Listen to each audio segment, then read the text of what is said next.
और one verbs. देखिए verbs जो है हमेशा से आपने सुने हैं तो ये इज एम आर होते हैं, ये होते हैं वर्ब्स। इसके अलावा विल वुड है, ये होते हैं वर्ब्स। इसके अलावा जैसे कि ये भी आपने वर्ब सुने हैं भाई, ओपन है तो उसकी सेकंड फॉर्म ओपन होगी और थर्ड फॉर्म है ओपन। तो ये भी है मेन वर्ब्स। ईट, एट, ईटन, ये भी है वर्ब। तो ये है। देखिए वर्ब्स अलग अलग टाइप्स के होते हैं और क्या होते हैं उसके बारे में समझते हैं। देखिए ये जो है ना ऑक्सिलरी मॉडल्स, मेन वर्ब्स है ना, ये सब आते हैं हेल्पिंग वर्ब्स की कैटेगरी में। ये हेल्पिंग वर्ब्स के टाइप होते हैं, कभी भी कंफ्यूज मत होना।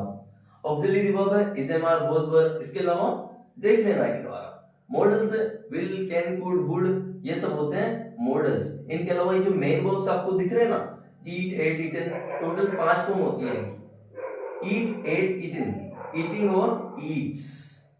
अब ये जो मेन वर्ब है ये होते हैं 2 टाइप्स के, रेगुलर वर्ब और इरेगुलर वर्ब। अब ये जो रेगुलर वर्ब होते हैं वो वर्ब होते हैं जिनकी सेकंड और थर्ड फॉर्म में ईडी का यूज होता है। जैसे कि open, open, open, close, close, closed, play, played, played. तो ये है रेगुलर वर्ब। और इरेगुलर वर्ब वो होती है जिसकी तीनों फॉर्म बिल्कुल अलग अलग रहती है। जैसे कि eat, ate, eaten, ride, rode, ridden. समझ में आ रहा है? इस तरीके से तीनों फॉर्म चेंज, या फिर सेकंड फॉर्म अलग हो सकती है और फर्स्ट फॉर्म भी और थर्ड फॉर्म भी सेम टू सेम हो सकती है। जैसे कि रन, रन, रन। इसके अलावा कम, केम, कम। कम यानी आना। समझा आपने? सेकंड फॉर्म अलग आ गई तो फर्स्ट और third form same to same हो गई, या फिर सेकंड और थर्ड फॉर्म भी सेम टू सेम हो सकती है। इसके अलावा तीनों फॉर्म सेम टू सेम भी हो सकती है। ये भी इरेगुलर वर्ब की कैटेगरी में आती है। जैसे कि shut, shut, shut, cut, cut, cut. तो ये है इरेगुलर वर्ब्स। और इरेगुलर वर्ब्स जो है ये वाली shut, shut, shut, cut, cut, cut, तीनों फॉर्म सेम टू सेम है। इनको स्ट्रॉन्ग वर्ब्स भी बोलते हैं हम लोग, ठीक है। इनको लेकिन आती है इरेगुलर वर्ब्स की कैटेगरी में ही। इनके अलावा पॉजिटिव वर्ब्स और फ्रेजल वर्ब्स। देखिए फ्रेजल वर्ब्स का अगर आप इस्तेमाल करते हैं इंग्लिश स्पोकन में, आपकी इंग्लिश बहुत ज्यादा शानदार लगती है। जैसे कि पिकअप और टर्न ऑफ और गेट ऑन अगर आप देखेंगे तो पिकअप का मतलब होता है कुछ उठाना, या फिर इसका ये भी सेंस हो सकता है जैसे कि प्लीज मेरा फोन उठाओ, please pick up my phone. मैं आपको बहुत बार कॉल कर चुका हूं लेकिन आप मेरा कॉल नहीं उठाते हो। So many times I made a call to you but you never receive, या यू नेवर पिक अप। इसके अलावा पॉजिटिव वर्ब्स। पॉजिटिव वर्ब्स देखिए, मैं अपने बाल नाई से कटवाता हूं। I get my hair cut from the barber. I get my hair cut. इसके अलावा अगर आप बोलोगे I cut my hair from the barber, तो आई कट माई यानी कि मैं अपने बाल काटता हूं, और I get my hair cut मैं अपने बाल कटवाता हूं। तो बाल कटवाना और बाल काटना दोनों में डिफरेंस होता है ना, समझ में आया?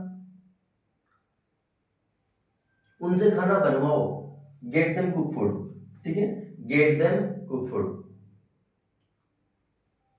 मैं उनसे खाना बनवाता हूं आपके लिए, I get cook food with them for you. इस तरीके से हम लोग यूज करते हैं गेट का और मेक का। मेक का देखते हैं, उन्हें हंसाओ, मेक देम लाफ। आप मेरे को हंसाते हो, you make me laugh. You make me laugh, आप मेरे को क्यों हंसा रहे हो, why are you making me laugh. इस तरीके से एफर्मेटिव में बना सकते हो, please don't make me laugh, please मुझे मत हंसाओ। तो इनको हम नेगेटिव में बना सकते हैं और इंट्रोगेटिव में बना सकते हैं मेक को। अच्छी इंग्लिश लगती है पॉजिटिव वर्ब्स का, बस आपको समझ में आनी चाहिए। चलो वहां चलते हैं खेलने के लिए। Let's go there for playing. उन्हें खाना बनाने दो, उनको डिस्टर्ब मत करो। Let them cook food, let them cook food, don't make them disturb, उन्हें डिस्टर्ब मत करो। समझ में आ रहा है? लेट का और मेक का कैसे, मतलब सिंपल, कॉम्प्लेक्स, कंपाउंड, ऐसे सेंटेंस की भी नॉलेज होनी चाहिए ताकि आप सेंटेंस बना सको। और फिर सेंटेंस बना बना के अलग फिर उसको पैराग्राफ बनाने की कोशिश कर। समझ में आ रहा है आपको? तो होप आपको वीडियो समझ में आएगी। बहुत सिंपल वीडियो मैंने बनाने की कोशिश करी, और अगर वीडियो आपके समझ में थोड़ी कम आई है तो एक बार वीडियो वापस से देखें। पर ये बहुत ज्यादा इंपॉर्टेंट है, पॉजिटिव और फ्रेजल वर्ब्स। इनकी वजह से आपकी इंग्लिश जो है और ज्यादा बेहतरीन हो पाती है। ये तो आपको याद हो चुके होंगे अब तक। लेकिन अब इन पे फोकस करें, पॉजिटिव वर्ब्स और फ्रेजल वर्ब्स ज्यादा से ज्यादा। मैं कोशिश करूंगा थोड़े समय में और एक वीडियो ला सकूं, कुछ फ्रेजल वर्ब्स का एक अलग से और कुछ पॉजिटिव वर्ब्स का उनके अलग से, कि उनको टेंसेस में यूज कैसे करना है अलग अलग। होप आपको वीडियो समझ में आई होगी। अगर समझ में आ रही है, please have a like and do subscribe my channel and share my video to दोस्त who really want to learn English, and do comment so that I can understand like what type of or what sort of problems you are getting with the video, or what changes do you want to make with the video, or what new learnings do you want in this video. So hope have a big day, have a great day. Thank you.